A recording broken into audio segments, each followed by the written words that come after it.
That's commitment, people. We already lost a viewer because it's not among us, but that's okay. We don't need him. We just need me and you, Michael. Let's talk about it. So as somebody who is a big Star Wars fan, I'm just going to kick it off now. I'm just going to pretend like this is the beginning. Howdy there, true believers. Welcome back to New World Nerds. I'm Superman Nico, and in this live stream, we're going to be talking about The Mandalorian, Episode 3, Season 2, Chapter 11, however you want to say it. I got to get my good friend Mike Ross in the chat. Kristen is also in the chat. If you guys have opinions on this episode, go ahead and put them down below. We did have some New World technical difficulties like we always do, but we're back, baby, better than ever. It says errors all over the place, but I know that just means the stream is going swimmingly and exactly how we wanted it to.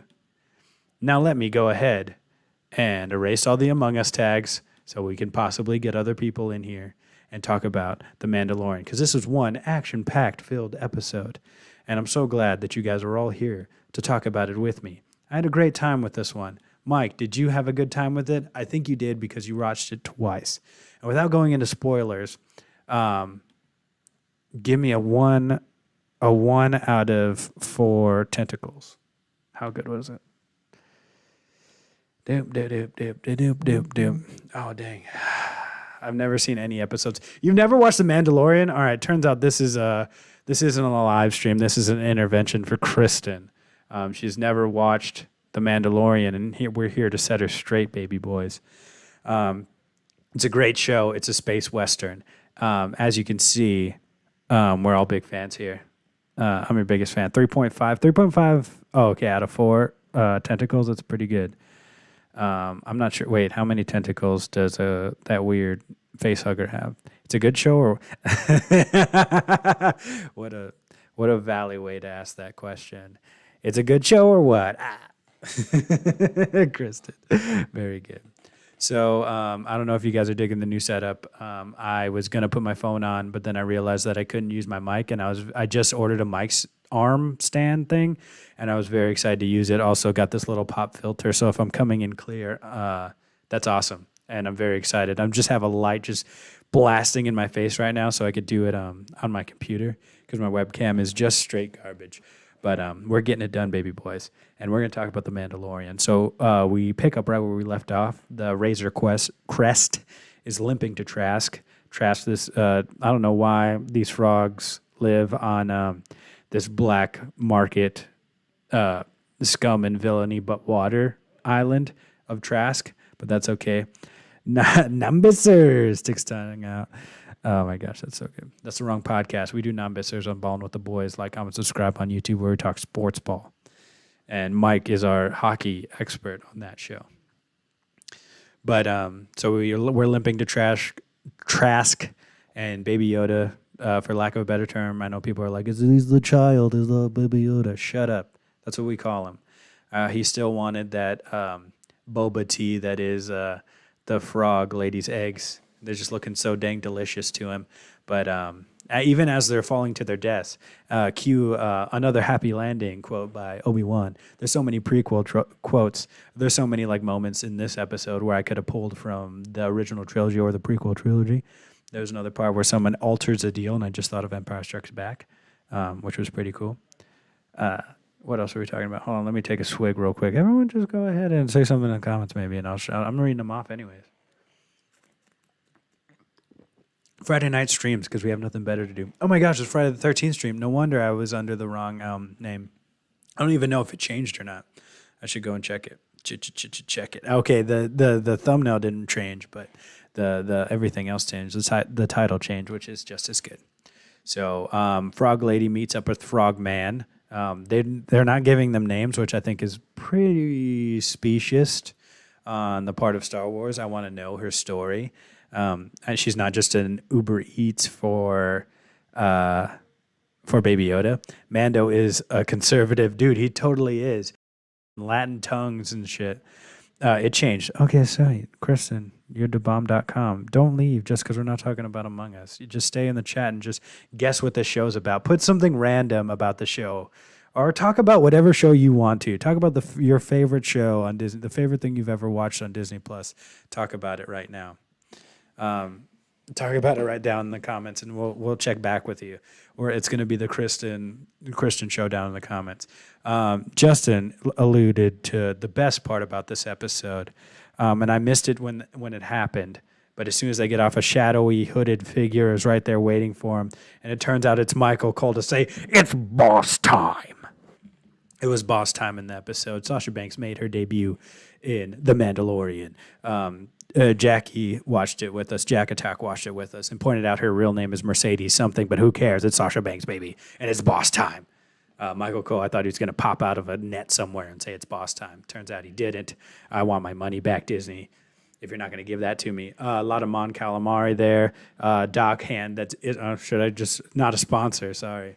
But there was a Doc Hand there that was trying to guide the Razor Crest in, and it wasn't working out, so that was pretty funny. Played for laughs. They got a nice toe out of the soup, out of the drink. But it was fine. Baby Yoda's still hungry. Had to say goodbye to Frog Lady, who doesn't have a name yet. Luke Skyjumper. That's her name. Jill Skyjumper. That's a good one.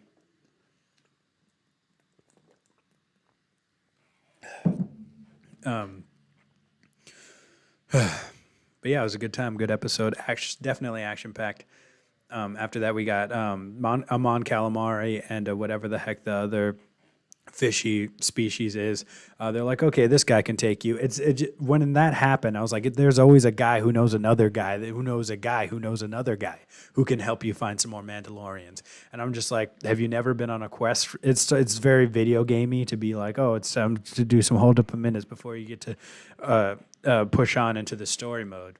And then he was totally betrayed by a couple of sailors, a couple of fisher boys. And I thought fishermen were always very honorable. I guess, I think I missed a perfect time to say something was fishy on the boat. Insert pun there. And so Mando and the child are like, hey, what's up? Let's go see this thing eat. And it turns out he was eating Baby Yoda. The sailors that were taking them across on the sailing seas punted Baby Yoda, into some fishy character. The Mando jumped in after him, was unsuccessful in saving him and himself. They were just sticking him, drowning him, all that good stuff. And then we get the big reveal that 3 Mandalorians show up, baby boys. And but not everything is as it seems. He gives them the same reaction he gave to Cobb Vanth whenever he took off his helmet, because these were definitely Mandalorians, had their jetpacks and everything. But apparently the Mandalorian is uber conservative and is just a part of a cult. He's a dang Scientologist of the Mandalorian world, because he still keeps his helmet on. Apparently that's like an ancient thing about the great Mandalore, whatever that dude was. Yeah, so that great dude, he's this uber conservative who keeps his helmet on. They're like, oh, you're one of those motherfuckers who keeps their helmet on? And that just basically canonizes why every other Mandalorian has never had that rule, just because he's some weird, crazy sect of the population, the splinter that went off of the Mandalorian race. It doesn't even live on Mandalore anymore. He was a child of the Watch. And then another thing was like, it turns out that the 3 that he meets are also like a splinter off of the Mandalore, because she's like a rebel pirate kind of deal. Even she showed up in the Clone Wars. I mean Bo-Katan. Bo-Katan showed up in this episode. Spoilers abundant. Let me go ahead and just put a little spoiler. Boom. Boom. Boom. Spoiler alert, baby boys. Probably should have put that up before. But that sign is up. That sign is up. I think that's it. So we're going to be talking spoilers all the time. Sasha Banks is a completely new character, and the other dude from Agents of S.H.I.E.L.D. was also a completely new character. Not someone we've seen, but the main girl, she was Bo-Katan from the Clone Wars series, gets the Darksaber, blah, blah, blah, overthrows her sister. Not important. No spoilers for the Clone Wars series because I haven't seen it. I've seen very little of the Clone Wars. Don't at me, bro. I'm sorry, Michael, to disappoint you. It's a surprise to be sure, but an unwelcome one. See, I've seen the prequels a dozen times. That should count for something. So she shows up, and she's like, hey, I'm about to take back Mandalore. It's a cursed planet. It's only cursed because they live in domes. They live in domes there on Mandalore. So they can't live just normally. They have to live in the domes because it's cursed and stuff. But they still want to take it over. Justin in the comments said that the Clone Wars is really good. But I'm just going to skip everything and watch the final season. I don't care what anybody says. I just want to be caught up with everybody else. And then I'll go back and watch the rest. You can't tell me what to do. Nana Nana Boo Boo. It's my mother's Disney Plus subscription. Who eventually will do one of these with me. She wants to do it, and we're going to do it, baby. I didn't think it was going to be this easy to do it. Well, I also had Rebel spoilers. There you go. You know, Mike Ross, give us the fact checks, give us the Clone Wars references, give us the Rebels references, write them out so you can make me look real diggly dang smart on the stream, baby. I'd very much appreciate that. So yes, and then he's like, all right, she's like, all right, I have a mission for you. She looks at Baby Yoda and it's like, I definitely know what the heck that is. I'm not going to tell you though, unless you help us take this ship thing. We need to arm our forces, arm these rebel Mandalore, or band the Mandalores together because we are not so different, you and I, even though you're a crazy dude who never takes off his helmet. It must smell in there. Do you ever shower? Probably not. He probably smells really bad, guys. Do you ever think about that? Because he just never showers. I didn't see a dang shower in the Razor Crest. Just saying. Unless he showers in the toilet. Never seen anybody in Star Wars use a toilet before. They don't do that. Also, they can't read. Don't know if I mentioned that last time. So they go take down the ship, leave Baby Yoda with frog parents, first this frog mom and dad. And the frogs, the tadpoles start to hatch the little eggs. You think Baby Yoda's about to eat them again. Turns out he doesn't. He likes playing with a little tadpole. Definitely think if the Mandalorian left Baby Yoda with them, he was eventually going to eat their spawn because he's a real son of a bitch and the villain of Chapter 10 already said last week. So after that, drops off the Baby Yoda and then goes and attacks an Imperial ship, and a former Imperial ship, I guess, like you could say, vehicle from the Clone Wars era. And they take the ship pretty easily. A couple of stuff is played for laughs, like they hold somebody off in the cargo hold, and while they're locked in the cargo control center, which is pretty funny. No, he was most definitely trying to eat them. Yes, I agree. Baby Yoda's a villain. He's a Sith Lord, the one we've been looking for. And so they were able to shoot those guys out of the cargo hold. And they basically took the whole ship except for the bridge. And then the captain of the ship was like, hey, man, Grand Moff Gideon, what are we going to do about these guys? They're super bumming us out. They're these Mandalorian pirates. They're trying to take all of our goody goods. And what are you going to send backup or nah? And then he's like, nah. And then he's like, dip. And then he's like, all right. And he's like, you know what to do. We'd execute Order 66 on your dang self. And so he shoots the two pilots and goes and tries to put it in the water like he's diggly dang Captain America at the end of World War II. Doesn't work out for him, though, because the 4 Mandalorians who fight like 10 people, I guess. I think they could have taken out more stormtroopers. Also, while they're plunging to their death, why were the stormtroopers still firing at them? It just doesn't seem, they're not. I've read like the Lost Stars book, and I know that these stormtroopers and even like the Force Awakens, I guess, with Finn, they're not just like these just random dudes that are just going to do whatever you tell them. Like they defect and stuff like that. Why are they just still firing? Let's, whoa, hey, this guy's trying to murder us. Those dudes that were piloting the ship didn't seem too happy about being gunned down by their captain. So, maybe just maybe think for yourself, all right, guys? And, like, I don't even understand why they're still following orders. I guess there's some structure there. But, like, come on, man. Oh, you and what army? Like, yeah, you have some Imperial resources, but they're all diggly dang dead. At least that's what canon has told us. What about the New Republic? Go do stuff over there with them. Because long live the Empire. Really? Because they didn't live that much longer. Everyone on that ship dead. And it turns out that they eventually get to the bridge, and the Mandalorian takes a bunch. He does my strat where you just run in, and just guns blazing or bombs a-blazing, and you just went on a suicide mission. But it turns out I'd fare a lot better in Fortnite and Call of Duty if I just had some Beskar armor. And he threw a couple of mines over there at them, and it worked. So that's what I do in Battlefront 2, and it never works out. Is there a Beskar armor upgrade that we could get? Can the Mandalorian be a downloadable player in Battlefront 2? That'd be pretty freaking sweet, dog. Diggly dang dog. I'd be all about that. But anyways, I get to the bridge, take over the ship, get all the goodies, get all the artillery that ship has. And then that dude, the captain, takes an electric cyanide pill and kills himself because he's more scared of Moff Gideon than he is of the Mandalorians. And I just don't know. I'm pretty sure there's probably some Star Wars book somewhere, but it's going to be like, it's not going to be cyanide. It's going to be ECI9 and something dumb like that. It's stupid. It's only in the battle pass. No, it's not. Shut up. Not everything has a battle pass. Justin, stupid. This whole episode just showed how much Mando sucks compared to other Mandalorians. Does it, though? I felt like he jumped in after Baby Yoda because it was a very emotional decision for him. I think that they couldn't have done it without him. Maybe he does suck, or maybe his only good attribute is the clothes he wears. But he was pertinent. He was valuable. He was needed. He was necessary for this mission. Not just because he was a fourth man, but also because of his Beskar armor, that they were just going to get pinned down and they were just going to drown in the sea. So now that they take the ship successfully, there's one thing left to do. It is for the 4 Mandalorian to hold up their end of the bargain and give Mando information on the Baby Yoda's kind, on the Jedi.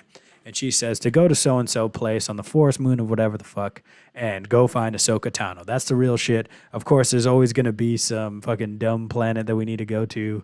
That's just how the season's been going. You want to know the dang exact planet? Doesn't matter. It wasn't freaking Coruscant. It wasn't freaking Naboo. It wasn't freaking Jakku. It wasn't Crate. It wasn't Cloud City. That's not it. Bespin.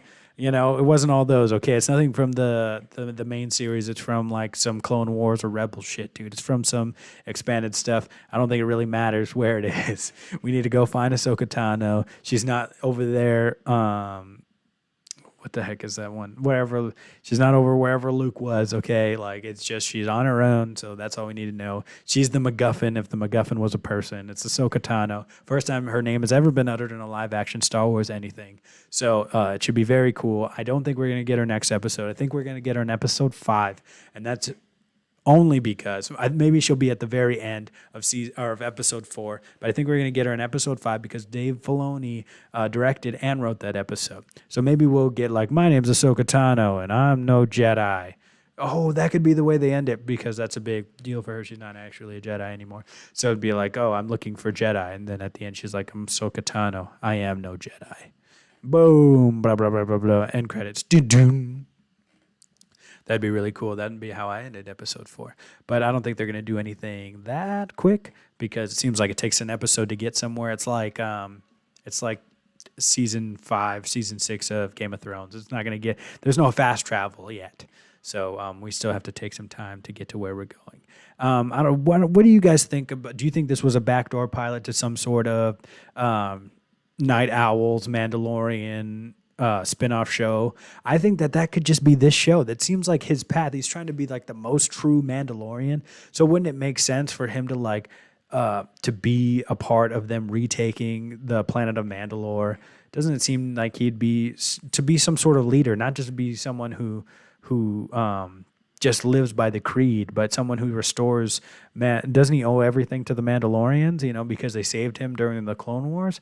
So why wouldn't he do that by restoring their homeland? I just think that'd be something really cool. They'll do a filler, then reveal the next episode. Yeah, that's exactly what I think. But I agree with that. I just don't think that Mandalorian was useless in this episode. He did get saved twice by the Mandalorian, so maybe not as useful as he could have been. But I give him a pass for the first one because he was worried about Baby Yoda. And I don't know. Oh my gosh, you know what I just realized? He didn't use his flamethrower in this episode. This is the first episode of The Mandalorian. Didn't use his flamethrower. Also, Anyways, but the second time they save him, I feel like he could have had it. They just wanted to buy him a little drinky drink first. And then we got Sasha Banks slurping up some tentacles. He's just a glorified mailman. Boo, Mando. No, he's not. He's super cool, super badass, mate. He's a basic bloody Mandalorian you ever seen. So this one seems really cool. Maybe in too many like backdoor pilot kind of deals, but I just think that they could put all this in this show because I don't want them to spread themselves too thin. Don't CW it too quick. All right. Have them show up in the show because I don't want them to be like, oh, we'll never see you again until your own show. Like I want these characters to hang around and mingle with each other. I mean, if Pedro Pascal really quit, they could just follow those other Mandalorians. If he did, yes, but even then, I mean, he could just do the voiceover. He never has to get in the dang suit if he ever wanted to quit. He can do that from home, bro. He doesn't need to go risk his life for any of this. He can just hold a pillow at home, pretend it's Baby Yoda, and talk into the diggly dang microphone like I'm doing right now. No flamethrower this episode. That's a down from me, dog. That's what Justin's saying. All right. Well, let us know down in the comments what you guys think of the dang diggly episode. What do you guys think about the new setup? What do you guys think about us going on Friday nights? I know it's a little late. I know we had a little bit of technical difficulties, and I'll figure out how to fix that much later. But I really just wanted to get on and use my microphone on for something, and I knew we just watched the Mandalorian episode, so why the heck not? This is the man do's and don'ts. What should be the ups and downs for this one?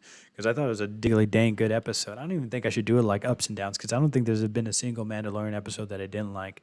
It's either filler or it's action and awesome. So it's been action and awesome episode 1, filler episode 2, action awesome episode 3. So it looks like we're gonna get filler next week, which I guess is fine.